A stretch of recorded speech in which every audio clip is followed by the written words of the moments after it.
The fluorescent lights of Ashford and Pierce hummed with their usual sterile efficiency, casting everything in a shade of white that made even the diamonds look tired. Sophia Reyes stood behind the counter, mentally calculating how many minutes remained until her shift ended, when she could return to her studio apartment in Astoria, order Thai food, and pretend that organizing her life was something she would genuinely attempt tomorrow. It was a Thursday afternoon in late September, and Manhattan's Upper East Side was doing what it did best, radiating wealth with the kind of casual indifference that made ordinary people feel simultaneously invisible and scrutinized. "Sophia!" Her manager, Richard, appeared from the back office like a disappointed ghost. His grey suit matched his expression perfectly. "Please tell me you've completed the inventory reconciliation from Tuesday." She hadn't. Sophia was intimately familiar with the texture of her own avoidance, the way it wrapped around her like a comfortable sweater. "Almost done," she lied with impressive conviction. "Should have it to you by end of day." Richard's jaw tightened. He was a man who believed that structure was the answer to all of life's problems, which made him fundamentally incompatible with Sophia, who believed that structure was merely a theoretical concept invented to make people feel bad about themselves. They had reached an uneasy détente months ago.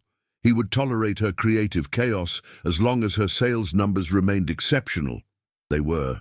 Sophia had a gift. She could read people like other women read horoscopes, understanding instinctively what they wanted before they knew themselves.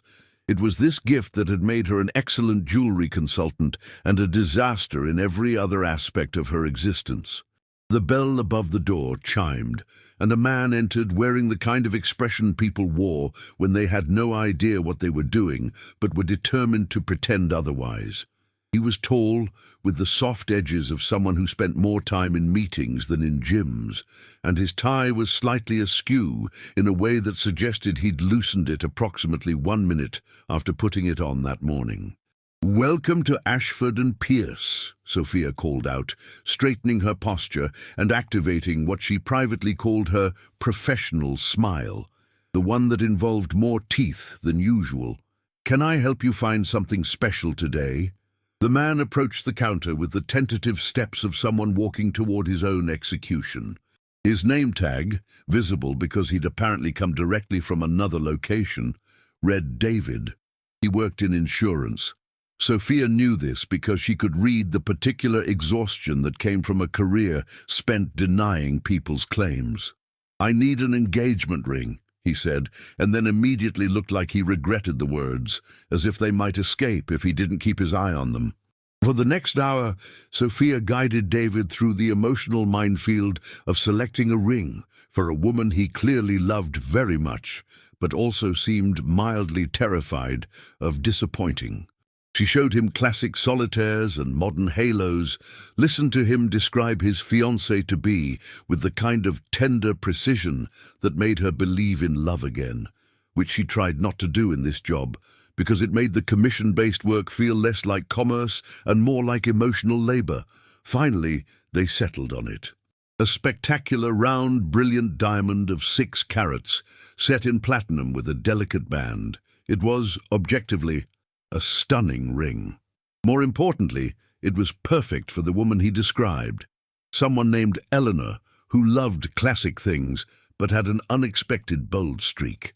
"This is it," David said, and Sophia could see the moment he committed, the way his shoulders dropped by an inch. "I'm proposing tomorrow night, at Balthazar. She loves that place." "She's going to say yes," Sophia assured him, and she meant it. She carefully boxed the ring in midnight blue velvet, added the certificate of authenticity, and wrapped it in tissue paper the color of champagne. She was meticulous about this part. Packaging was where she believed jewelry deserved ceremony. David left the store approximately 90 minutes before closing, and Sophia felt the small, generous warmth that came from facilitating someone else's happiness.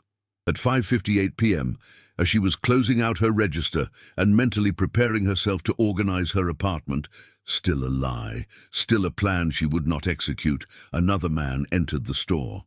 He was different from David. Everything about him was expensive, not in the obvious, logo-plastered way, but in the subtle manner of someone for whom quality was simply the baseline expectation of existence. His watch alone probably cost more than her annual salary. His shoes were Italian leather in a shade of caramel that suggested they had been custom-made to his specifications. He carried himself with the particular confidence of someone who had spent his entire life getting exactly what he wanted, which meant he'd also developed the particular impatience of someone unaccustomed to waiting for anything. He approached the counter, glanced around the empty store, and made eye contact with Sophia in a way that felt like a business transaction being initiated. "I need a ring," he said. His voice was exactly what she would have expected, measured, controlled, with the faint accent of someone who'd spent formative years in Boston. "Of course," Sophia replied, straightening. "What kind of ring are you looking for? Engagement, statement, or something else?" "Engagement," he said, though the word seemed to cause him mild distress. "For a woman. Specific specifications." He proceeded to describe in excruciating detail the exact ring he wanted. 9 carats, princess cut, VS1 clarity, specific dimensions, specific setting. He had come prepared with a photograph and sketches. He was, Sophia realized, someone who approached romance the same way he presumably approached business, with data, specifications, and the expectation of optimal results. Under normal circumstances, Sophia would have explained that they didn't have exactly that ring in stock, that it would require a special order, that such specificity usually took 2 to 3 weeks to produce. But it was 5:58 p.m. on a Thursday, and her brain was already mentally checking out. More significantly, she'd spent the last hour with David's earnest hope, and this man's cold precision was jarring enough that she wasn't thinking clearly. She reached below the counter and, in what would later be identified as the pivotal moment of her life, grabbed the champagne-wrapped box from approximately 20 minutes ago. "Actually," she heard herself say, "I have something that might be perfect. Let me just show you." She unwrapped David's engagement ring, Eleanor's ring, and placed it on the counter between them. The man, who would much later learn was named Marcus Cole, CEO of Cole Technologies, a man who did not typically shop in person, but had made an exception today because his assistant had quit and his personal life had somehow become his own problem. Examined the ring with the intensity of someone assessing a business acquisition. "Specifications?" he asked. 6 carats, brilliant cut, excellent clarity," Sophia replied, reading directly from the certificate because she wasn't thinking, wasn't really present, was already mentally at home, already removing her uncomfortable heels. "Close enough," he said, which was objectively the worst thing he could have possibly said, because it meant he was going to buy it. "I'll take it." Sophia processed the transaction with the efficiency of someone on autopilot. She wrapped the ring, David's ring, Eleanor's ring, in a gift bag with tissue paper, accepted the considerable payment via black credit card, and handed it over. The entire exchange took perhaps 3 minutes. Marcus Cole left at 5:59 p.m. At dinner, Sophia didn't realize what she'd done until she was closing the register and David's file appeared on her computer screen. Her stomach did a particular kind of drop that she recognized as the prelude to genuine panic. She had sold Eleanor's ring to the wrong person. For approximately 30 seconds, Sophia considered simply not mentioning this to anyone. Then she considered mentioning it to Richard. Then she considered updating her resume. Then she called David. "Don't propose yet," she said when he answered on the second ring. "There's been a small complication." "What do you mean, complication?" David's voice had transformed from happy to concerned in half a second. "I may have, possibly, accidentally, given your ring to another customer." There was silence, long, devastating silence. "What? I'm so sorry. I have no explanation other than I wasn't paying attention and someone came in and you gave away my ring." "Not gave away exactly. Sold to a customer, but I can fix this. I'll find him. I'll get it back. She was already pulling up the payment information. "His name is Marcus Cole. He paid with a card." I can locate him, I can explain, Do you know who Marcus Cole is? David interrupted. Sophia didn't. She Googled him while David explained that Marcus Cole was, among other things, a billionaire technology executive, notoriously difficult to contact, and a man who, according to several articles, had never been known to change his mind about anything once it was decided. By Friday morning, the ring had been delivered to Marcus Cole's penthouse apartment overlooking Central Park. By Friday afternoon, Marcus had proposed to a woman named Victoria, who had accepted immediately, delighted with what she assumed was a thoughtful gesture, despite their 3-month relationship being primarily based on convenience and mutual professional ambition. And by Friday evening, when Marcus discovered that the woman he'd just proposed to had been entirely wrong, had apparently been wrong for his life in multiple ways he hadn't previously considered, and when he called the jewelry store to complain about the subpar ring quality that had somehow influenced his decision-making, irrationally but influentially, Richard had handed the phone to Sophia Whitesey, the expression of a man surrendering someone to their fate. "You?" Marcus said, and his voice was very calm in a way that suggested he was performing politeness over a foundation of genuine fury, "have created a very specific problem for me." "I'm very sorry," Sophia said, though she was beginning to notice that apologies seemed to be insufficient in this situation. "I can absolutely refund your money. I don't want a refund," he said. "I want the actual ring I was supposed to receive. I want to know why my engagement is imploding, and I want someone to be accountable, which appears to be you." "What would you like me to do?" Sophia asked. There was a pause. She could hear him thinking on the other end of the line, could practically visualize him solving a problem the same way he presumably solved everything, by throwing resources at it until it broke down into something manageable. "How much is Ashford and Pierce worth?" he asked. "I don't know. It's a successful boutique, but—" "Find out," he said. "I'm buying it." The line went dead. Sophia sat in the silent jewelry store, surrounded by diamonds, that suddenly felt like props in a play she didn't remember auditioning for, and understood with crystalline clarity that her life had just become significantly more complicated. Sophia didn't sleep Thursday night. She lay in her bed, in her small studio apartment, staring at the popcorn ceiling and mentally replaying the moment she'd handed over Eleanor's ring with the intensity of someone reviewing security footage of their own professional execution. By 3 a.m., and she'd checked her phone approximately 47 times, as if Marcus Cole might suddenly text her with a message like, "Just kidding about buying the store, everything is fine." He didn't. By Friday morning, her phone had exploded with messages. Richard had called 7 times, the owner of Ashford and Pierce, a pleasant older gentleman named Mr. Ashford, who'd never actually been to the store in person in all her 3 years of employment, had somehow obtained her cell number and left increasingly frantic voicemails. There were 3 emails from lawyers with subject lines that ranged from urgent acquisition inquiry to immediate action required. Sophia called in sick to work. This was, technically, dishonest. She was not sick. She was experiencing something closer to existential dread, which was different but felt similar in her chest. By noon, her phone rang with a number she didn't recognize. She almost didn't answer, but the anxiety of not knowing felt worse than the anxiety of knowing. "Ms. Reyes?"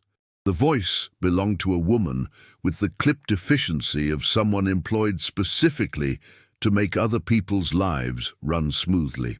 "This is Catherine Webb, Executive Assistant to Marcus Cole. Mr. Cole would like to schedule a meeting with you regarding the Ashford and Pierce acquisition. Are you available this afternoon?" Sophia's mouth had gone dry. "I'm not sure what I'm available for." "Is he seriously buying the store?"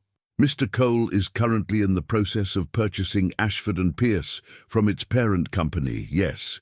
He's offering above market value to expedite the process. The current owner has already signed preliminary agreements. Mr. Cole believes your direct involvement in the resolution of this situation would be beneficial. Beneficial how? Sophia's voice sounded small, even to herself. He'll explain in person. 3 p.m., Cole Technologies headquarters, 51st and Madison. I'll send you the details. The call ended. Sophia sat on her bed, fully clothed in the yoga pants and oversized sweater that had seemed appropriate for sick day aesthetics, and tried to calculate the precise probability that she was currently experiencing some kind of mental break. Cole Technologies headquarters occupied 42 stories of glass and steel, a monument to the particular kind of successful capitalism that involved making products nobody knew they needed until they couldn't live without them. The lobby was all white marble and subtle branding, the kind of place that made Sophia feel immediately underdressed despite her having changed into actual pants.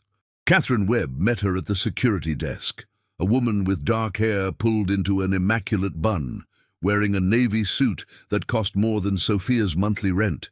She moved with the purposeful efficiency of someone for whom time was literally money. Ms. Reyes, right on time. Mr. Cole appreciates punctuality. Catherine pressed a keycard against a panel, and the elevator doors opened. He's in the executive suite on the 41st floor. The elevator rose with such smooth efficiency that Sophia couldn't actually feel it moving, which felt metaphorically appropriate given her current state of floating anxiety. Through the glass walls, Manhattan sprawled in every direction, a city she'd lived in for 6 years and somehow still didn't feel like she belonged to. Marcus Cole's office was exactly what Sophia would have anticipated if she'd spent 5 minutes imagining the physical manifestation of his personality. Minimalist, expensive, and somehow both cold and impressive. The furniture was clearly chosen by someone who valued form and function equally. The art on the walls was abstract and challenging. The view of Central Park was so perfect it seemed fake. Marcus himself stood with his back to the door, examining something on his phone with the concentration of a surgeon studying an X-ray. He was wearing a tailored charcoal suit that probably cost more than her car. His dark hair was precisely styled. Everything about him suggested that he had never, in his entire life, made a careless decision. Until yesterday, apparently. Ms. Reyes. He turned, and his eyes were gray in a way that suggested they'd been designed in a lab specifically to convey authority. Thank you for coming. Please sit. Sophia sat in a chair that was more aesthetically pleasing than physically comfortable, very on brand for Marcus Cole's entire existence, she suspected.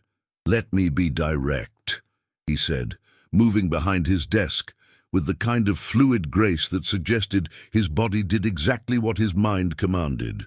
You made an error yesterday that created a significant problem for me. That error was your responsibility. However, the circumstances that allowed that error to occur, understaffing, lack of proper inventory systems, a general organizational structure that permitted such a mistake, suggest a larger systemic failure. Sophia opened her mouth to apologize, but he held up a hand. I'm not interested in apologies, he continued. Apologies don't restore my timeline or undo an engagement that shouldn't have happened.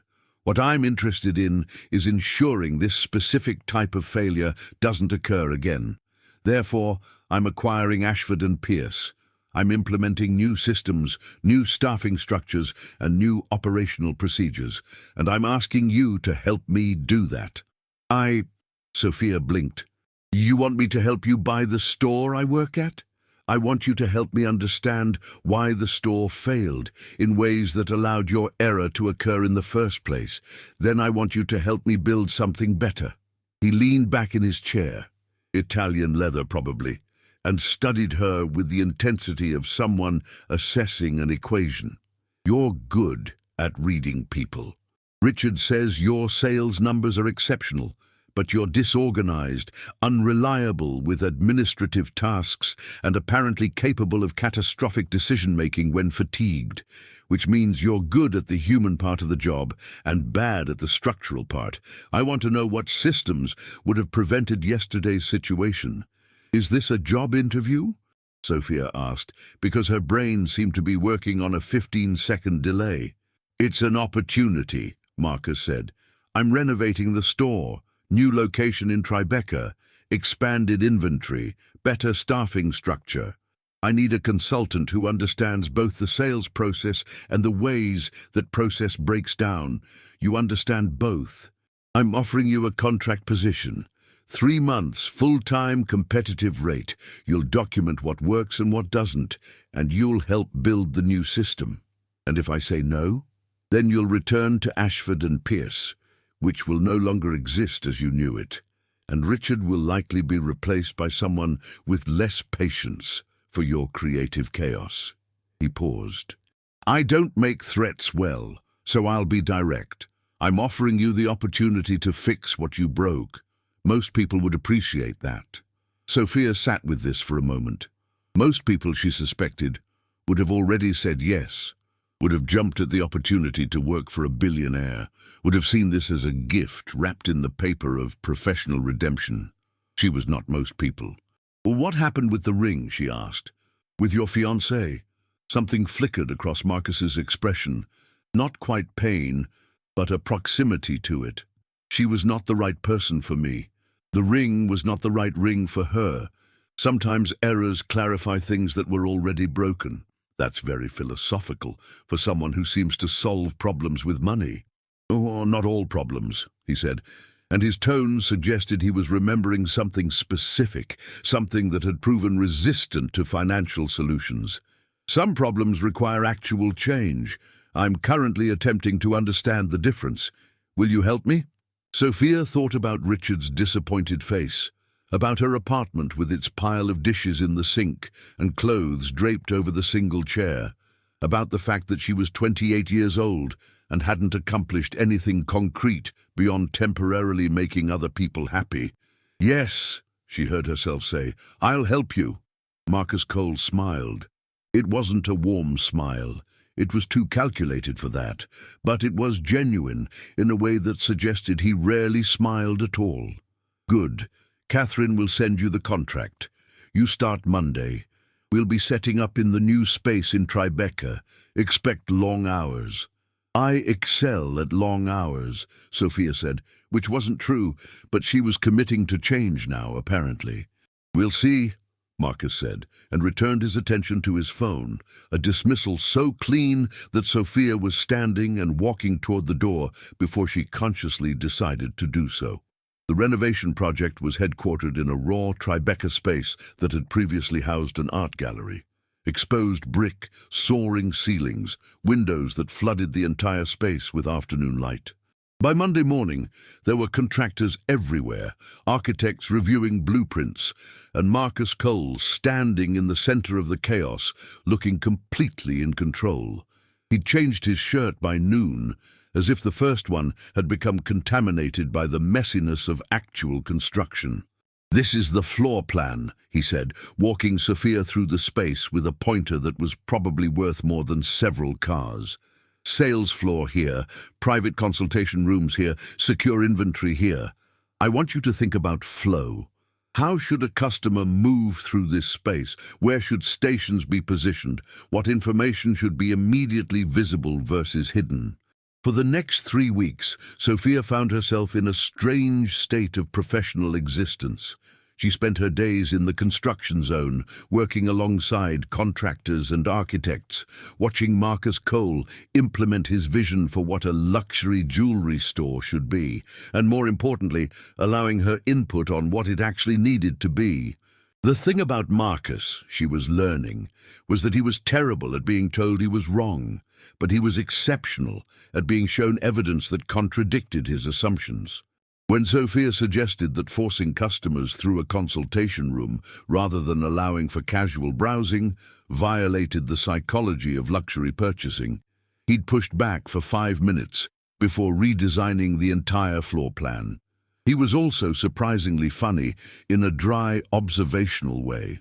When one of the contractors accidentally broke a window, Marcus had said, "Well, I suppose breaking things comes naturally to people who work with transparency," and then continued reviewing specifications without apparent irony. By the fourth week, they'd developed a rhythm. Marcus would arrive at 6 a.m. with coffee from a place somewhere in the financial district. Sophia would arrive at 7 with pastries from the bodega around the corner.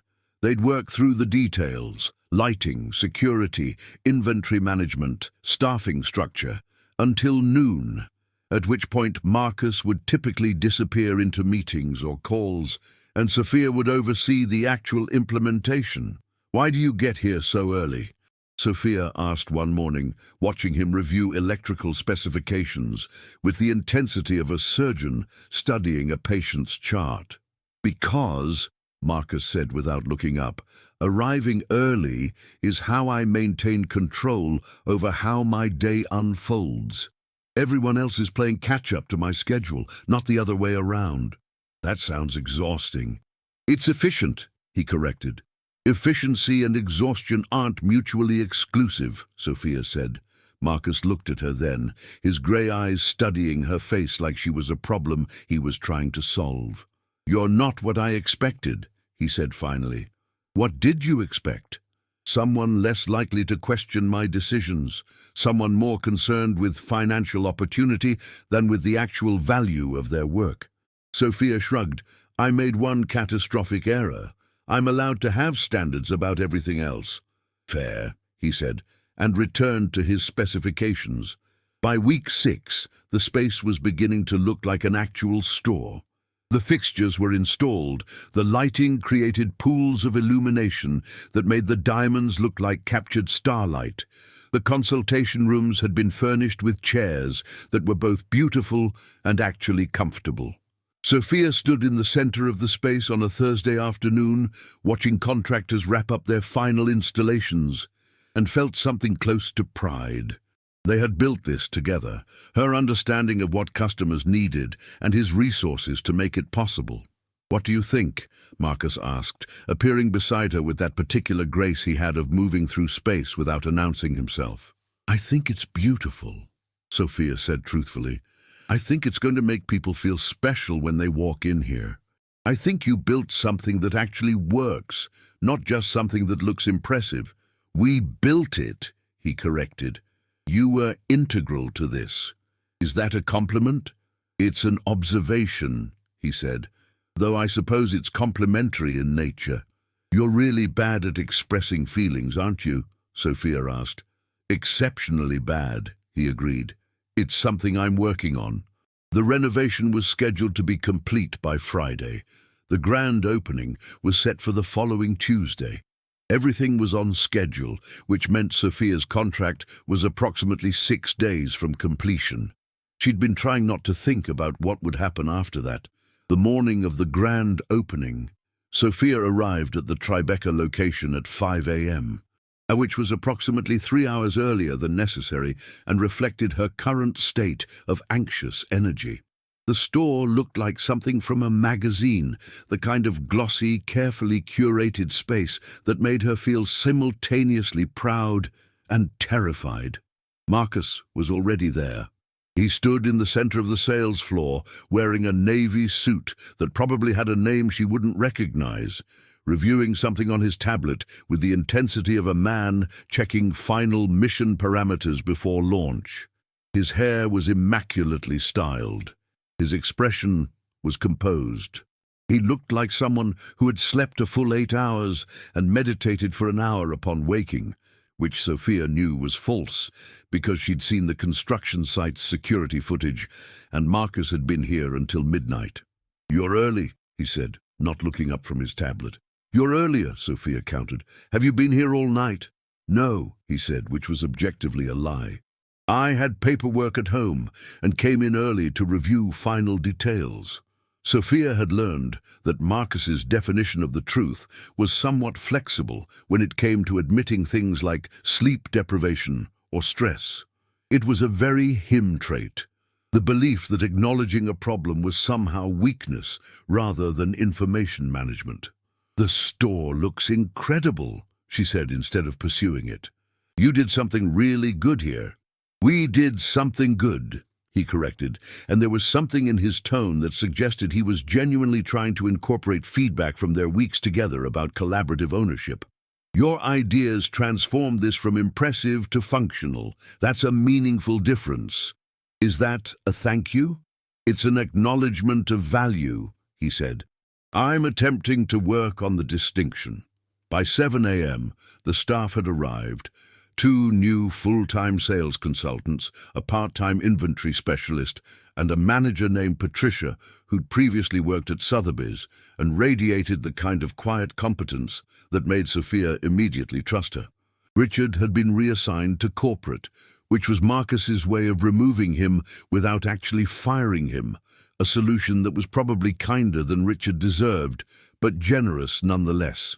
By 9 a.m., the doors opened. The first customer was a woman in her 60s, elegantly dressed in a way that suggested money was simply how she moved through the world. She entered cautiously, as if the store might disappear if she moved too quickly. By 10 a.m., she was purchasing a pair of diamond earrings. By noon, 5 customers had come through. By 3 p.m., they'd made sales that exceeded the initial week's projections. Marcus observed everything from a careful distance. He stood in the consultation room doorway, watching Sophia work her particular magic. The way she listened to customers, not just with her ears, but with her entire body. The way she seemed to understand what people actually wanted underneath what they said they wanted. She had a customer who came in looking for a simple engagement ring and left with a stunning piece that was beautiful and completely unique, something that couldn't be replicated because it was designed specifically for who that person was. She's exceptional, Patricia said quietly, appearing beside him with 2 cups of coffee. Where did you find her? She found me, Marcus said, which was technically accurate if you counted destroying his engagement as a form of introduction. She made an error that created an opportunity to rebuild from scratch. That's unusually philosophical for a man who typically views errors as failures. Marcus glanced at Patricia, who was observing him with the kind of perceptiveness that suggested she'd worked with enough wealthy people to recognize the signs of someone being fundamentally altered by another person's presence. People contain multitudes, he said finally. They do, Patricia agreed. So do you, apparently.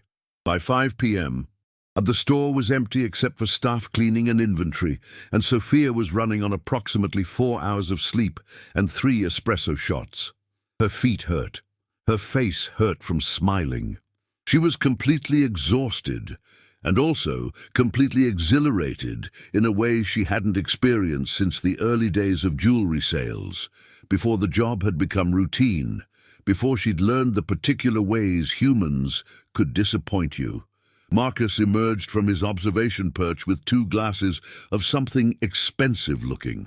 Champagne, he said, handing her one, in celebration of a successful opening. Sophia took the glass. It was cold and perfect, and she was too tired to properly appreciate it. We did it, she said. You did it, he corrected. I just provided the infrastructure and resources. That's still a significant contribution, not compared to yours, Ed. He was studying her with that particular intensity he reserved for problems he was trying to solve. How are you feeling? Like I've been hit by a very expensive truck made of diamonds, Sophia said. Like my feet are considering filing for divorce from my body. Like I can't remember the last time I felt this satisfied with a day's work. Good, Marcus said. Then the environment is working as intended. You're performing at optimal capacity. Is that why you keep looking at me like I'm a spreadsheet you're trying to balance? I wasn't, he said, but there was a flicker of something. Recognition, perhaps, that she could see through his carefully maintained exterior. I was thinking about your contract. The champagne suddenly tasted metallic. My contract ends Friday, Sophia said. That was the agreement. 3 months full-time through opening. It does, Marcus confirmed. I wanted to discuss extending it. Sophia's chest did a complicated thing. Extending it how? I'm implementing the same model at 2 other locations, one in Boston, one in Los Angeles. I need someone to oversee the renovation and opening of both. It would be 6 months, potentially longer depending on the complexity of the projects. You'd be traveling, working directly with architects and contractors, implementing the systems we've developed here. You'd have significant autonomy and significantly increased compensation. It was, objectively, an incredible offer. It was the kind of opportunity that people dreamed about. Travel, professional growth, financial security, the chance to build something from scratch multiple times over. Everything about it was perfect. Everything about it meant not seeing Marcus Cole on a regular basis. "What about running this location?" Sophia asked. "Patricia is more than capable of managing this store. She doesn't need my input or yours. She needs space to make it her own. So this would be just you and me, traveling, overseeing construction projects, implementing systems in high-pressure environments?" "For 6 months," Marcus confirmed, "after which you could return here, take a management position, or find alternative employment. The contract would be your choice." "That's very different from what we've been doing," Sophia said carefully. "Working on a project together is different from traveling together. Being in close proximity during crisis situations is different from being here during a successful opening when everything is calm and manageable." "Yes," Marcus said, "which is why I'm offering it. I need to know if we work under pressure in different contexts without the infrastructure of this specific environment.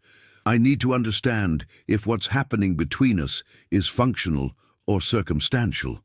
Sophia's hand froze with the champagne glass halfway to her mouth. "What's happening between us?" Marcus set his glass down on a nearby counter with precise deliberation. "You're either exceptionally perceptive or engaged in elaborate denial. I haven't determined which, but something is happening. I notice you notice me. You arrange small kindnesses, the pastries, the coffee preferences you somehow learned, the way you schedule difficult conversations for times when I'm least likely to respond with defensiveness. These are things that suggest intention beyond professional competence." "Those are human kindnesses," Sophia said. "They don't necessarily mean—" "And I," Marcus interrupted, "have structured an entire business acquisition and renovation around keeping you in my vicinity for longer than necessary. I've offered you opportunities that exceed your current experience level because I believe you're capable of them, but also because accepting them requires you to remain in my life for an extended period. These are not the actions of someone maintaining professional boundaries." Sophia set down her champagne glass with slightly less precision than his. "So we're acknowledging that this is complicated." "I'm acknowledging that I don't have experience with complicated," Marcus said. "My relationships have historically been transactions, mutually beneficial arrangements that end when mutual benefit concludes. I'm not equipped to navigate something that has emotional components alongside professional ones." "That's honest." "I'm trying to be," he said. "I'm terrible at it, but I'm trying." Sophia moved to one of the windows, looking out at Tribeca's streets, at the city that had somehow become home, despite her initial belief that she didn't belong anywhere. "If I say yes to your contract—" "You're not deciding right now," Marcus interrupted. "You're exhausted. Your judgment is compromised. I need you to decide when you're rested and thinking clearly. Take the weekend. Think about what you want, not what's professionally advantageous. Then we'll discuss it." "That's very reasonable for someone who said they'd buy my entire workplace to force me to fix your problem." "I have been attempting personal growth," Marcus said. "It's humbling and occasionally effective."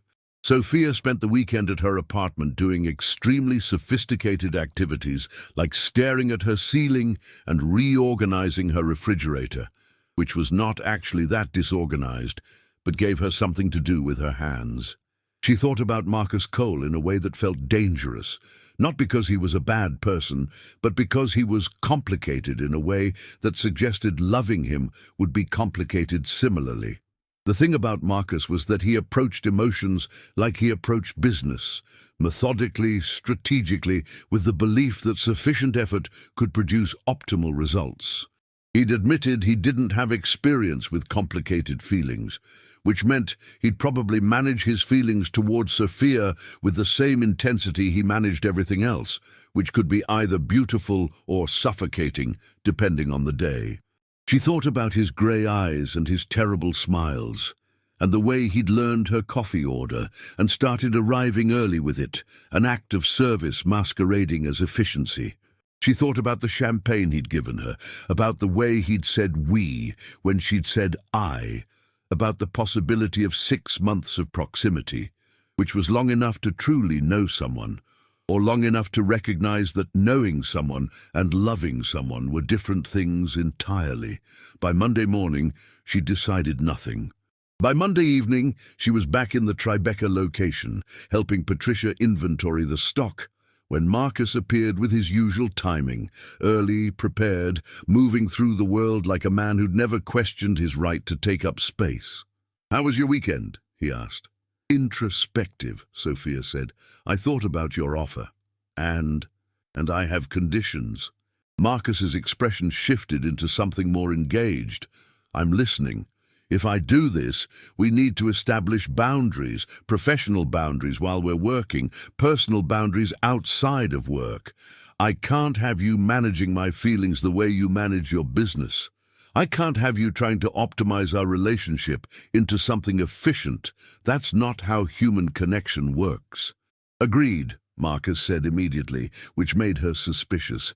"You can't just agree. You have to actually mean it. You have to be willing to be inefficient, to fail, to have conversations that don't reach optimal resolution." "I understand that," he said. "I'm not good at it, but I understand it. And," Sophia continued, "if this doesn't work, if we start traveling and realize we're completely incompatible in a non-professional context, we end it without bitterness, cleanly, no attempts to convert personal failure into professional opportunity." "That's reasonable," Marcus said. "Though I want to note that statistically, most relationships that begin in high-pressure professional environments fail because they can't transition to lower stress contexts. We're starting with significant odds against us. So we're choosing to be difficult right from the beginning. We're choosing to go in with realistic expectations," he corrected. "I believe that increases rather than decreases the probability of success. That's not how feelings work, Marcus." "I know," he said, "but I'm an engineer, not a poet. I understand parameters and variables and probability. Let me work with what I understand, and I promise to learn what I don't." Sophia looked at him, at this man who'd bought an entire jewelry store to solve a problem, who'd learned her coffee order through observation rather than asking, who was trying so hard to be emotionally competent that the effort was almost touching. "Okay," she said, "I'll take your contract, but if you mess this up—" "I'll mess it up," Marcus said with complete certainty. "Probably multiple times, but I'm willing to attempt not messing it up, which is different from my usual approach." "That's something," Sophia said. "It's growth," Marcus corrected. "I'm documenting it, and will probably reference it in future moments of failure as evidence that I was trying." Very romantic. "I told you I was terrible at this," he said. By Friday, Sophia had turned in her notice at the original Ashford and Pierce location. By Saturday, she'd packed a suitcase for Boston, where the first renovation project would begin in 2 weeks. By Sunday evening, she was having dinner with Marcus in a restaurant that was probably excellent but mostly notable for how uncomfortable the chairs were. Apparently even comfort could be optimized in his world, and chairs were not it. "Boston first," Marcus said, reviewing the timeline on his phone. 8 weeks of renovation opening in mid-January. Then Los Angeles, 10 weeks, opening in late March. Then back here to help Patricia with expansion. "You have this all planned out," Sophia said. "I plan," Marcus corrected. "What you do, leaving your schedule open to possibility, seems terrifying and possibly irresponsible." "What I do is live," Sophia said. "There's a difference." "There is," Marcus agreed. "I'm attempting to incorporate more of it into my life. By planning it, by making space for it," he said, "which is the closest I can currently get to spontaneity without experiencing genuine anxiety." Sophia smiled, and Marcus attempted to smile back, which involved his mouth doing something that wasn't quite natural, but was getting better with practice. "This is going to be a disaster," she said. "Probably," Marcus agreed, "but I've discovered that some disasters are preferable to safety." The apartment Marcus had rented in Boston was exactly what Sophia expected: expensive, minimalist, and somehow both beautiful and emotionally cold. It was located in a converted warehouse in the Seaport district with exposed brick that had probably been distressed by design teams, floor-to-ceiling windows that overlooked the harbor, and furniture that looked like it had been selected by someone who understood aesthetics but not comfort. There were 2 bedrooms. This detail hung between them like a question neither had explicitly asked. "The master bedroom is yours," Marcus said, depositing her suitcase by the doorway on their first evening. "I'll take the guest room." "We're adults," Sophia said. "We can make decisions about shared space without pretending we're not—" "I'm not pretending," Marcus interrupted. "I'm establishing that I respect your boundaries. I also don't want to blur professional and personal in ways that create complications during work hours. We spend 8 to 12 hours together on the renovation site. I'd prefer not to extend that into sleeping arrangements until we've proven we can maintain functional separation." It was logical, It was also profoundly irritating because it was logical, because Sophia had spent 3 days on a train from New York to Boston expecting chemistry and spontaneity, and instead she'd gotten what amounted to a detailed contract written in the language of emotional responsibility. "Fine," she said, "very practical." "I'm attempting to be," Marcus said. "Though I should note that this separation likely creates a false sense of control over a situation that's inherently uncontrollable. We're both aware of each other's presence in this apartment. Sleeping in separate rooms doesn't change that awareness." "Are you trying to seduce me with logic?" "I'm attempting to be honest about the fact that I don't actually have the self-control I'm claiming," Marcus said. "But the appearance of self-control creates space for you to set your own pace, which I believe is important." Sophia set down her bag. "You're very strange, Marcus." "Extensively documented," he agreed, "by multiple people." The Boston renovation site was a 3-story brownstone in Back Bay that had been a law office for 30 years and retained the particular mustiness of spaces dedicated to serious professional work.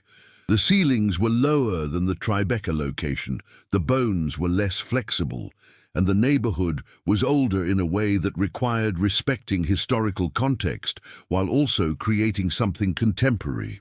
It was, Sophia realized by day 3, more complicated than the Tribeca project. Marcus noticed her tension on the second day, when she refused to eat lunch and instead stood in the middle of the empty floor space, staring at the walls like they'd personally disappointed her. "What's the problem?" he asked, appearing beside her with the kind of quiet observation that had become typical of him. "The problem is that this space doesn't want to be a jewelry store," Sophia said. "Tribeca was raw. It wanted something. This space has history. It remembers being something else, and we're asking it to forget. It feels wrong." Marcus was silent for a long moment, studying the walls the same way she was. "Then we don't ask it to forget," he said finally. "We incorporate the history. We acknowledge what it was and integrate that into what it becomes." "That's not how you typically approach problems." "No," Marcus agreed, "but it's how I'm learning you approach problems, and you're usually right about spaces." By the end of the first week, the design had shifted. The original concept of creating a bright, modern space had transformed into something that honored the building's history. Exposed original brick from the pre-renovation walls, a consultation area in what had been the law library with shelving that now displayed jewelry instead of legal texts, lighting that suggested Victorian elegance rather than contemporary sterility. It was beautiful. It was also the first time Sophia had seen Marcus genuinely adopt her vision rather than incorporate it into his, and that difference mattered more than it probably should have. "You're good at this," she said one evening, reviewing blueprints in the apartment, while Marcus made something approximating dinner. He had tried to learn to cook during the weeks they weren't traveling, with predictable and somewhat amusing results. Good at what? At learning, at changing. Most people your age are fixed in their patterns. "I'm not most people," Marcus said, which was objectively accurate. "Also, I'm 35, not 80. I presumably have time to develop new skills." "Your emotional skills specifically," Sophia said. "You're like someone learning a language. You have the vocabulary, but not the fluency. Is that a compliment or criticism?" "Observation," Sophia said. "You're learning to have feelings, which is either beautiful or slightly disturbing depending on the context." "It's definitely disturbing," Marcus said. "I spent 35 years successfully avoiding them. Developing them now feels like waking up to realize I've been missing an entire sense organ my entire life." "Do you regret learning?" "Constantly," Marcus said, "but not enough to stop." By week 4, the renovation was essentially on schedule, and Sophia had discovered a fundamental problem with the arrangement: proximity without resolution. They worked together for 10 to 12 hours daily. They returned to the apartment and carefully maintained their separate spaces. They had dinner together sometimes and discussed the project. They maintained what amounted to a professional relationship while pretending that the professional relationship wasn't a thin veneer over something else entirely. It was unsustainable in a way that became more obvious every day. The fracture came on a Tuesday evening when a design decision went sideways. The contractor had interpreted the specifications for the secondary consultation room incorrectly, creating a space that was too large, which disrupted the flow that Sophia had carefully calculated. Marcus looked at the room, looked at the timeline, looked at the budget implications, and his expression became what she'd learned to recognize as efficiency mode. The particular coldness he adopted when he needed to solve problems with minimal emotional interference. "We absorb the cost, we restructure," he said flatly.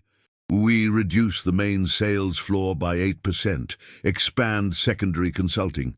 The timeline shifts by 3 weeks. "No," Sophia said. Marcus turned to her with the careful precision of someone not accustomed to being contradicted. "No.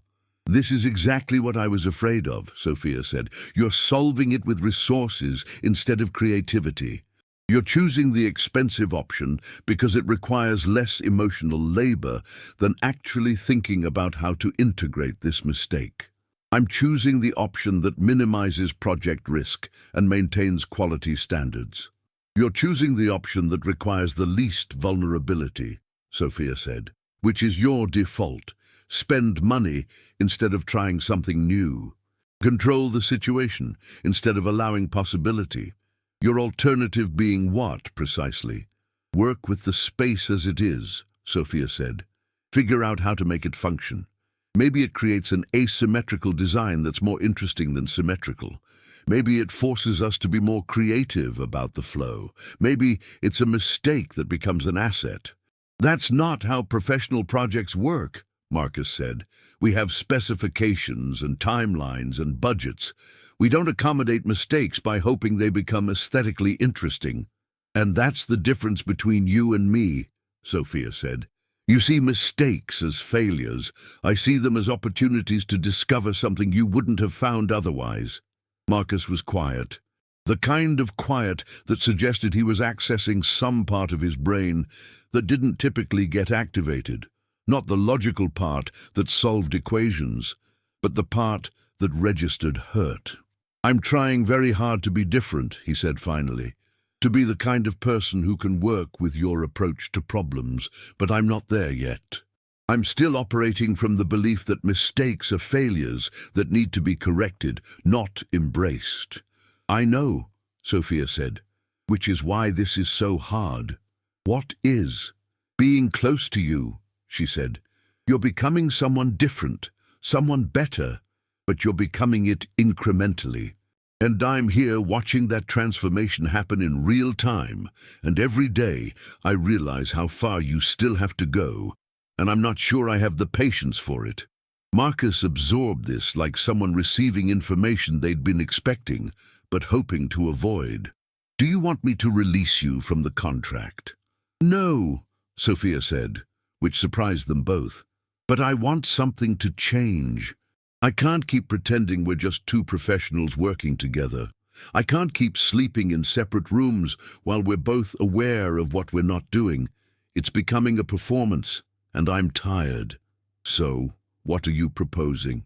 I'm proposing we stop managing this, Sophia said. I'm proposing we actually try something, knowing it might fail. I'm proposing you accept that not everything can be controlled. Marcus moved to the window, looking out at Boston's harbor in the darkness. His reflection in the glass showed a man who was clearly doing complex internal calculations.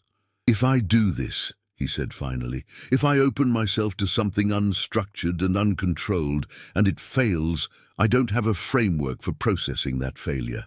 My entire life has been built on the principle that sufficient effort produces expected results. Emotional vulnerability operates on different metrics. I know, Sophia said. That's why it takes courage. I'm not sure I have that kind of courage, Marcus said. I have courage in business, in risk assessment, in calculated gambles, but emotional vulnerability is different.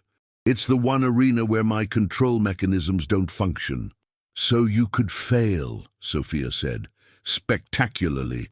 You could try to love someone and discover you're incapable of it in the way they need. You could hurt me. I could hurt you. Neither of us knows what happens if we actually commit to this. That's terrifying, Marcus said. It is, Sophia agreed. But it's also the only way anything real happens. Marcus turned from the window to face her.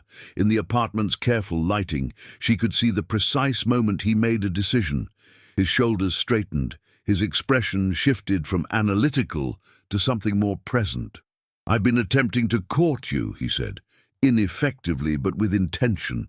The coffee orders, the early arrivals, the careful attention to your preferences and comfort. I've been trying to demonstrate value through action rather than words because words terrify me. But that's not actually how relationship formation works, is it? Words matter. Actual communication matters. Vulnerability matters. Yes, Sophia said. I'm not good at it, Marcus said, but I want to try. Not in a controlled way, not with specific metrics for success. I want to try in the way humans try when they're scared and uncertain and completely out of their depth. That's all I'm asking, Sophia said. Marcus crossed the space between them with determined steps. He took her face in his hands, carefully, as if she were something precious that might break, and kissed her with all the precision and intensity he brought to everything else. Except this time he was doing it without a strategic plan, without optimization, with nothing but genuine feeling translated into physical contact. It was awkward. His nose bumped hers slightly. He clearly wasn't experienced with spontaneous physical affection, but it was real in a way that mattered more than perfection. When he pulled back, his expression was vulnerable in a way she hadn't seen before. I'm going to be terrible at this, he said. Probably, Sophia agreed, and you're going to need patience that seems unreasonable. Definitely, Sophia said. But I'm going to try, Marcus continued, not because I believe I can optimize my way to emotional competence, but because the alternative, continuing to live the way I have been, suddenly seems worse than the risk of failure. Sophia kissed him again, and this time he was more present, less methodical, more willing to surrender control to the moment. It wasn't perfect, nothing between them would be, but it was genuine, and that mattered infinitely more. The secondary consultation room issue was resolved by Tuesday of the following week through a combination of restructuring and creative thinking. The asymmetrical design did become more interesting than the original specifications would have been. Marcus learned that Sophia's instinct about spaces was reliable in ways his calculations weren't. More importantly, he learned to live with uncertainty, to wake up next to someone and not immediately attempt to solve them, to have conversations that didn't reach optimal conclusion but felt more authentic for it. By the opening in mid-January, the Boston location was even more beautiful than Tribeca. It honored its history while creating something contemporary. It functioned flawlessly despite the mistakes that had occurred during renovation. And standing in the center of it, watching customers enter and experience the space they'd built together, Marcus reached for Sophia's hand with the kind of unself-conscious gesture that would have been impossible 3 months earlier. She squeezed back, a small gesture that contained enormous meaning. Los Angeles arrived like a betrayal of everything Boston had represented. The light was too bright, too relentless. The city sprawled across itself without the organized geography of the East Coast. The apartment Marcus had rented in West Hollywood was aggressively modern in a way that felt hostile to anything resembling comfort. All glass and steel and surfaces that reflected rather than absorbed. More importantly, there was no renovation project to hide behind. The Los Angeles location wasn't ready for 3 weeks. The permits were delayed, the contractors weren't scheduled until late February. And suddenly, Sophia and Marcus had time in ways they hadn't had before. Time that stretched before them like an accusation. They'd been living together in Boston, but it had been functional cohabitation. Wake up, work for 12 hours, return home exhausted, maintain enough emotional bandwidth for physical intimacy, but not emotional complexity. It had worked because the project demanded their attention. Los Angeles demanded nothing except that they actually figure out who they were together when they weren't building something external. We could explore the city, Sophia suggested on their 3rd day, attempting to structure the amorphous time. See what Los Angeles has to offer. Do something that isn't work. Marcus, who was reviewing preliminary site plans on his laptop despite the lack of active project, looked at her with confusion. We're here to work. We're here starting in 3 weeks, Sophia said. Right now we're just here. I could return to New York, Marcus said, oversee other projects, manage the corporate side. No, Sophia interrupted. This is what I'm talking about. This is the thing you do. When you're uncomfortable, you retreat into work. You create distance through activity. I'm not uncomfortable, Marcus said, which was demonstrably false. His jaw was tight in the particular way it became when he was experiencing emotions he didn't have language for. You are, Sophia said gently, and I am too. But we have to sit with it instead of solving it. I don't know how to do that, Marcus said. I don't have a framework for sitting with discomfort. I have a framework for identifying problems and implementing solutions. That's the framework you need to let go of, Sophia said. They took a drive up the Pacific Coast Highway because Sophia insisted and Marcus couldn't articulate a logical reason to refuse. The car was a rental. Marcus's actual vehicle was being shipped from New York and hadn't arrived, and it was aggressively ordinary, which somehow made everything feel more real. The ocean extended infinitely in one direction, the mountains rose in the other.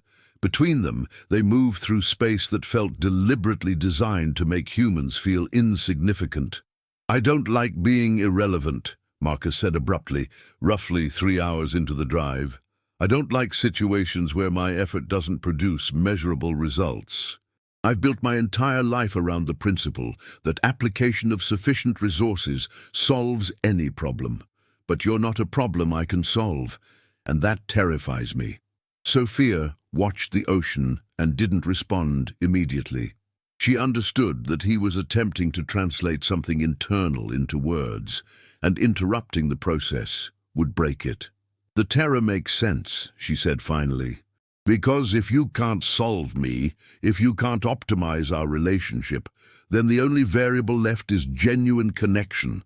And genuine connection requires trust, and trust requires vulnerability, and all of those things operate outside your control.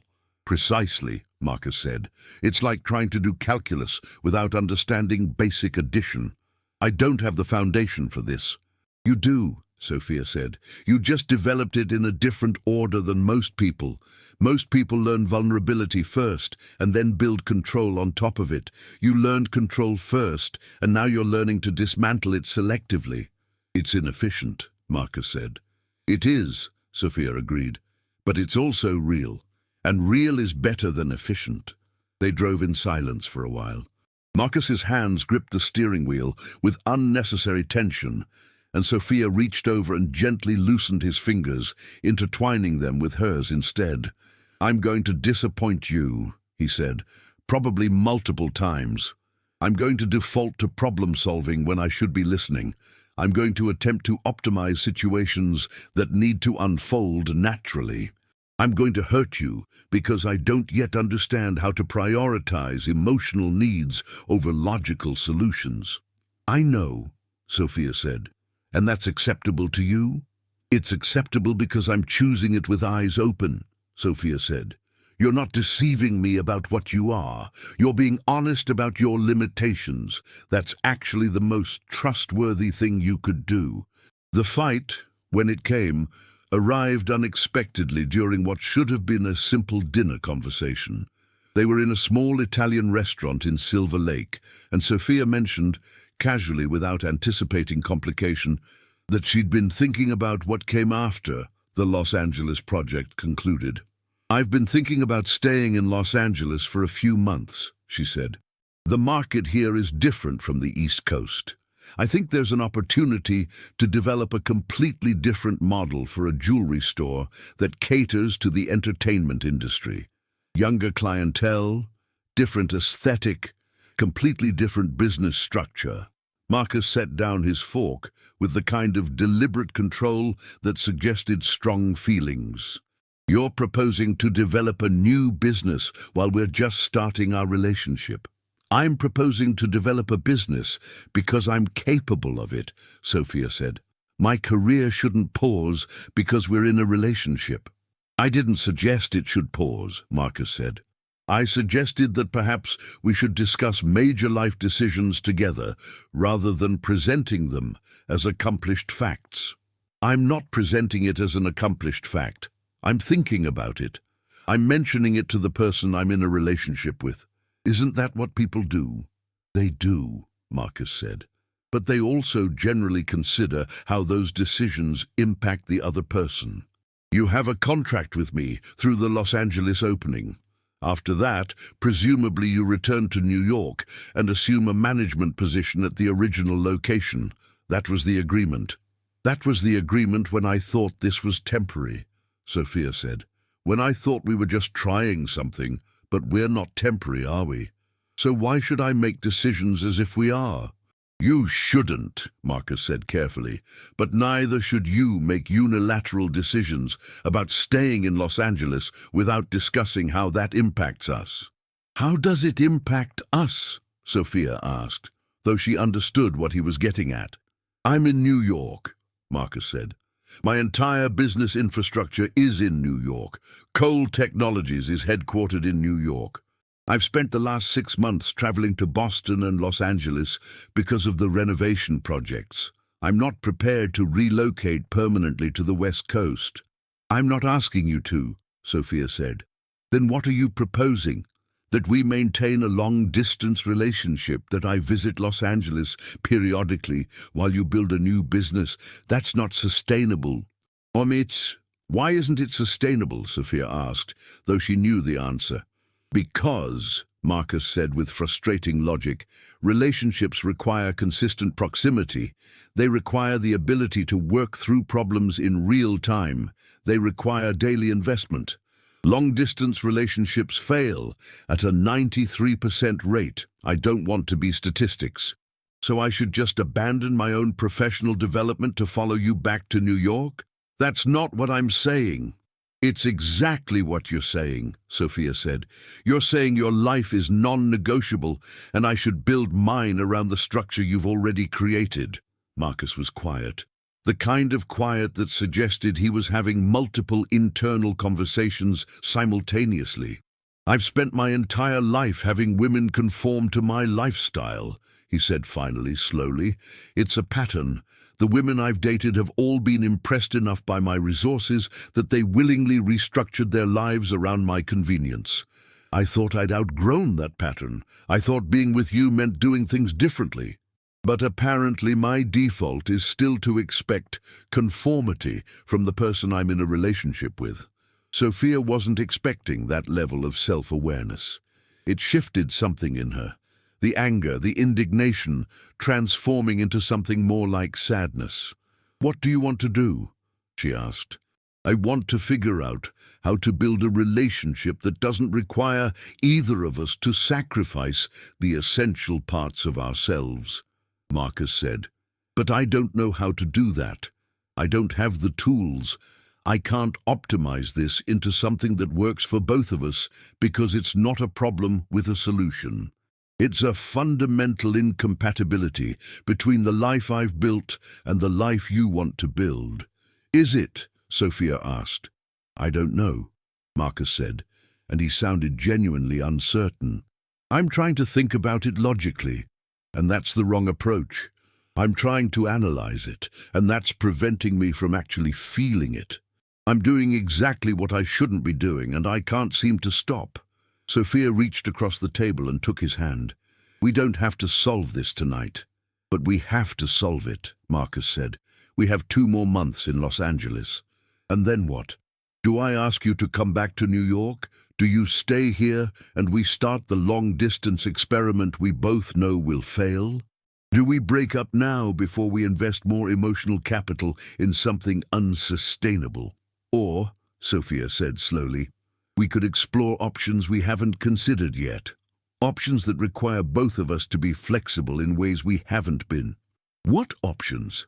"I don't know yet," Sophia said, "but I'm not ready to assume that this is impossible just because the conventional path doesn't work. That's limiting thinking. You've taught me that. You've shown me that sometimes the unexpected solution is better than the logical one." They returned to the apartment in West Hollywood in silence, each occupying separate psychological spaces. But by midnight, Marcus found Sophia on the apartment's impossibly modern balcony, overlooking the city lights spread across the Los Angeles basin like a circuit board. "I called Patricia," he said without preamble, "in New York. I asked her what would happen if I delegated more of my management responsibilities to her, if I created distance between myself and the New York headquarters while maintaining ownership but not daily operational control. "And?" Sophia asked. "And she said the company would probably function better without my constant interference," Marcus said. "She said I have a tendency to optimize things to the point of rigidity, and that creating space for other people to make decisions, even wrong decisions, would strengthen the organization overall." "So you could delegate," Sophia said. "I could," Marcus agreed. "It terrifies me. Delegating means losing control. But Patricia seemed to think I needed to experience losing control in order to become a better leader, and presumably a better human." "Smart woman," Sophia said. "She also asked if I was making this change for you, and I realized I was, which is a different problem," Marcus continued. "Changing your fundamental approach to life because someone else requires it can become resentment later. But changing it because you recognize the change is necessary and that person happens to be the catalyst is different." "Is it necessary?" Sophia asked. "Honest answer. Yes," Marcus said. "I've spent 35 years building a life based on control and optimization. It's made me successful and lonely. You've shown me that there's another way to exist. I want to learn that way. I want to learn it with you, even if it means uncertainty, even if the solution doesn't look like what you expected." "Especially then," Marcus said. "The unexpected solutions are the only ones that have actually made me happy." Sophia turned to face him. He was backlit by the city lights, and the Los Angeles night was cool in a way that felt real despite the earlier heat. "I don't need you to give up your life for me," she said, "but I do need you to make space in it for me, not as an addition, but as a genuine priority." I can do that, Marcus said. I'm still learning how, but I can do that. And I'll learn to make space in my plans for your input. Not surrender my agency, but acknowledge that decisions that affect both of us should involve both of us. Is that a compromise? Marcus asked. It's a negotiation, Sophia said, between two people who care about each other and are learning how to do that without losing themselves in the process. Marcus pulled her close, and Los Angeles's lights spread around them like they were the center of the universe. It was a moment that was too perfect, too cinematically timed, and completely genuine despite that. I'm still going to be terrible at this, he said. I'm counting on it, Sophia replied. Perfection would be boring. The Los Angeles location opened on a Thursday in late March, and everything was perfect in the way that only things built with both intention and love can be. The space honored the city's creative energy while maintaining the elegant sophistication that Ashford and Pierce represented. Young entertainment industry professionals walked through the doors alongside established collectors. The aesthetic felt fresh and contemporary without abandoning the brand's heritage. By evening, when the last customer had left and the staff was closing down the register, Sophia stood in the center of the space and felt the particular satisfaction of completion. Marcus appeared beside her, as he had appeared beside her countless times over the past 6 months. Reliable, present, attempting. You built something remarkable, he said. We built it, Sophia corrected automatically. It had become their ritual, this correction, this insistence on shared ownership. We did, Marcus agreed. And now we have to figure out what comes next. The question that had been hovering between them since Los Angeles had finally arrived, tangible and demanding. They returned to the apartment, not the glass and steel monument to modernity, but a different space they'd rented together 6 weeks earlier, something with actual warmth, with rooms that felt like they'd been designed by humans for living rather than for impressing. It was located in Silver Lake, in a neighborhood that felt genuinely residential, and it had become something closer to home than any space either of them had occupied before. I've been thinking about what you said in Boston, Marcus began, pouring them both wine without asking. He'd learned her preferences so thoroughly that consultation had become unnecessary. About how my entire life has been built around control and optimization, and about how I need to learn to build something different. And, Sophia asked, settling onto the couch. Los Angeles light filtered through the windows, turning everything golden. And I've been considering what that actually means, Marcus continued. It means not immediately returning to New York. It means delegating more meaningfully to Patricia. It means accepting that cold technologies can function without my constant intervention. It means being present in ways I've never allowed myself to be before. Marcus, you don't have to restructure your entire life. I know, he said, but I want to. Not because you require it, but because I'm discovering that I want the life you're describing more than I want the life I've been living. The life I've been living has made me successful and isolated. I'm choosing something different. What are you choosing? Sophia asked, though she was beginning to understand. Marcus reached into his jacket pocket and withdrew something. Not a ring, not yet. A small velvet box, but inside was a key. I'm choosing to buy a house, he said, here in Los Angeles. Nothing enormous, nothing designed to impress, just a house that's big enough for both of us, with rooms we can build into what we want them to be. A place where your business plans can exist alongside my remote work. A place where we can actually build a life together instead of constantly moving toward the next project. Sophia stared at the key. It was impossible to invest an object with emotional significance, and yet somehow he had. You bought a house, she said slowly, without discussing it with me. I did, Marcus admitted, which is exactly the kind of unilateral decision-making that should have provoked this conversation weeks ago, but I was attempting to demonstrate commitment through action, and I reverted to my default pattern of solving things with resources. The old Marcus would have done exactly that, Sophia said. He would have, Marcus agreed. But I'm learning, so let me correct this. I found a house that I think could work for us. I made an offer. It's contingent on your agreement. If you hate it, if you think it's the wrong choice, we don't buy it. We find something different. Your opinion actually matters in this decision. You're learning, Sophia said, and kissed him.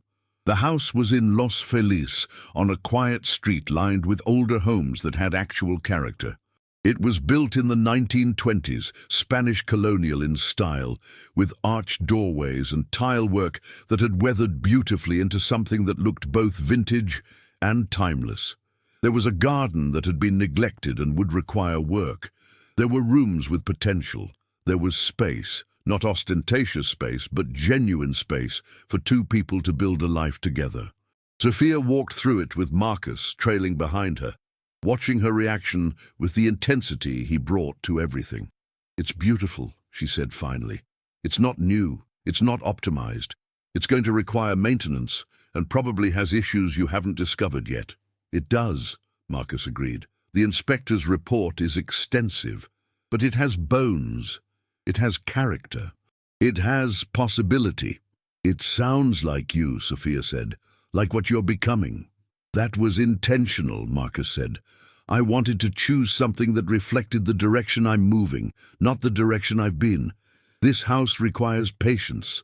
It requires accepting imperfection. It requires collaboration between two people with different visions for how space should function. Are we still talking about the house? We're talking about the house, Marcus said, but also about us, about the life we're choosing to build together.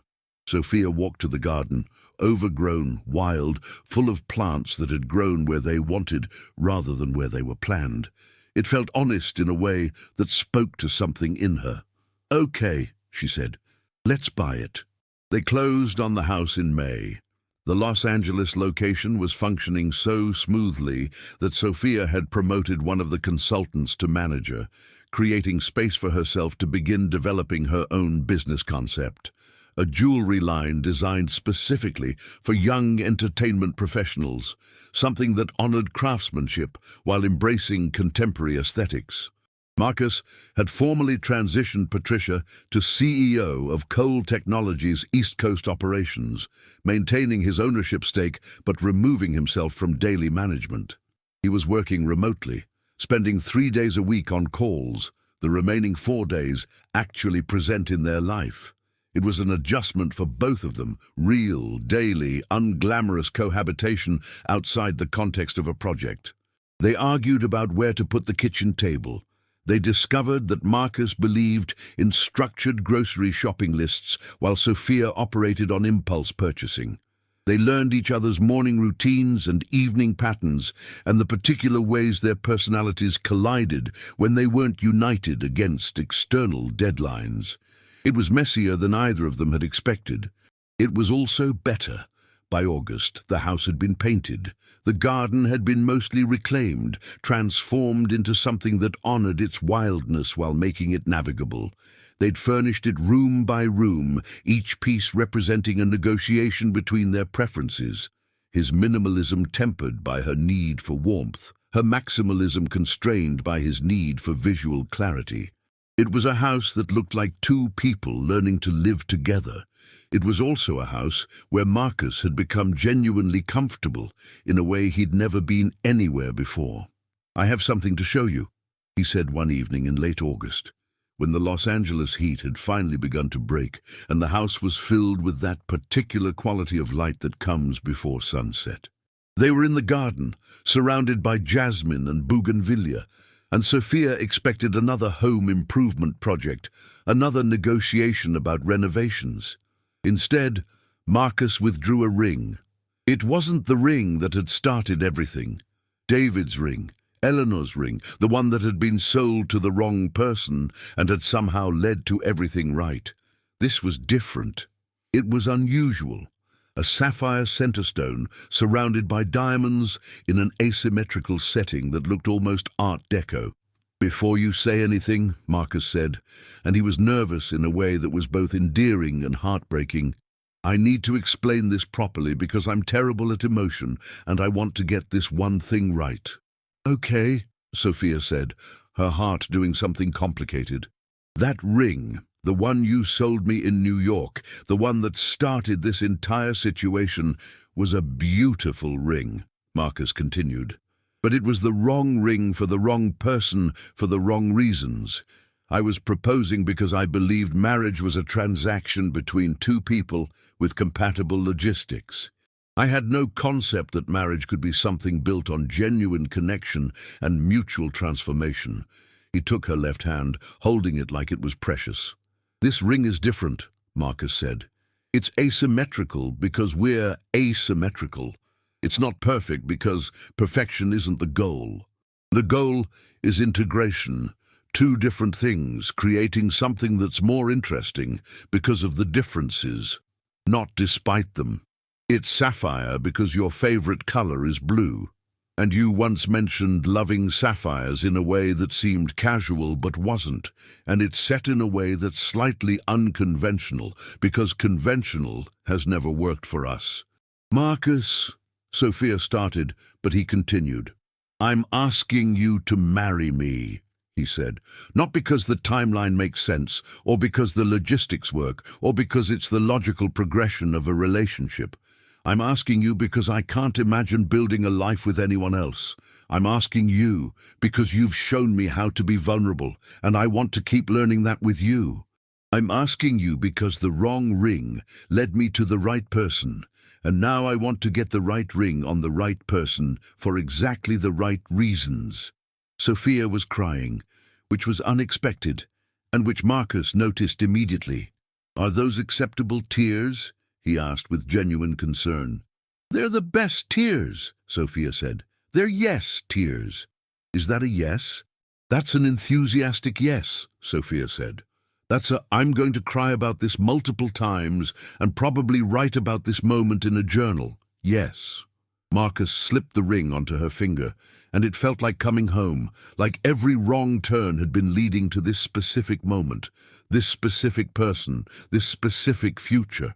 The wedding was held in the garden of their Los Feliz house 9 months later, in late May, when the flowers were at their peak and the light was perfect, and everything felt like it had been designed specifically for celebration. Sophia wore a dress that was elegant without being formal, white but not traditional. Marcus wore a suit that was impeccably tailored, but somehow also comfortable. Patricia was there, and Richard, who had surprisingly become a genuine friend, and David, who had contacted Marcus months earlier with an update. Eleanor had eventually said yes to his reproposal, and they were getting married in the fall. Ashford and Pierce had been successfully renovated in 3 locations. The original New York store had been completely reimagined under Patricia's management. The Boston location had become a destination for jewelry enthusiasts from across the Northeast. The Los Angeles location was attracting international clients who appreciated its unique blend of contemporary and classic aesthetics. More importantly, Sophia had launched her own jewelry line, pieces designed for people who wanted beauty without pretension, elegance without the weight of tradition. It was successful in a quiet, sustainable way that made her happy rather than wealthy, which turned out to be the goal all along. Marcus had restructured Cole Technologies in ways that made the company more adaptive and more profitable without requiring his constant intervention. He'd learned to trust other people's decisions, to accept imperfection as part of the process, to measure success by metrics other than optimization and control. But none of that was what mattered as he stood in their garden, surrounded by people who mattered, watching Sophia walk toward him with light in her eyes and certainty in her expression. What mattered was that a wrong ring had been delivered 9 months earlier, and somehow that catastrophic error had led to this, to a partnership built on genuine connection, to a house that felt like home, to a person who had taught him that the uncontrolled parts of life were often the most beautiful. "Hi," Sophia said when she reached him. "Hi," Marcus replied, which was neither eloquent nor particularly romantic, but it was honest. Ready to do this? She asked. Terrified, he admitted. But yes. Good, Sophia said. Terror means you understand the significance. They held hands through the ceremony. They wrote vows that were awkward and genuine. They promised to keep learning, to keep changing, to keep making space for each other even when it was difficult. And when they kissed to seal the marriage, Los Angeles's light caught in the sapphire on Sophia's finger, creating small rainbows that scattered across their joined hands. Later, during the reception, Marcus found himself in conversation with Patricia. "You're happy," she observed. "Actually happy, not satisfied with optimal results happy." "I am," Marcus confirmed. "It's less efficient than my previous life, but it's better." "That's growth," Patricia said. "For what it's worth, I never thought you'd change. I thought you'd find someone who'd conform to your structure and you'd call that compromise, but you actually grew." "I had good motivation," Marcus said, glancing toward Sophia, who was dancing with her mother and laughing in that unself-conscious way that still surprised him. "You did," Patricia agreed. "Don't mess it up." "I'll certainly try not to," Marcus said. By the end of the evening, as the last guests were leaving and they were alone in their garden surrounded by flower petals and string lights, Sophia asked Marcus the question she'd been saving. "Do you ever think about what would have happened if I hadn't made that mistake? If I'd given the right ring to the right person?" "Constantly," Marcus admitted. "I think about how my life would have continued in exactly the same trajectory, successful and empty. I think about how I would have proposed to someone who didn't see me, married someone who didn't challenge me, built a life that looked impressive and felt meaningless. So you're grateful for the mistake." "I'm grateful for you," Marcus said. "The mistake was just the mechanism. You could have arrived in my life through any number of circumstances, but you arrived, and you changed everything, and now I can't imagine any version of my life that doesn't include you in it." Sophia kissed him under the Los Angeles stars, in a garden that had once been wild, and now was cultivated by two people learning to balance control and spontaneity, structure and freedom, individual ambition and partnership. The wrong ring had led to the right person, and somehow, in the most unexpected way possible, everything had worked out exactly as it needed to.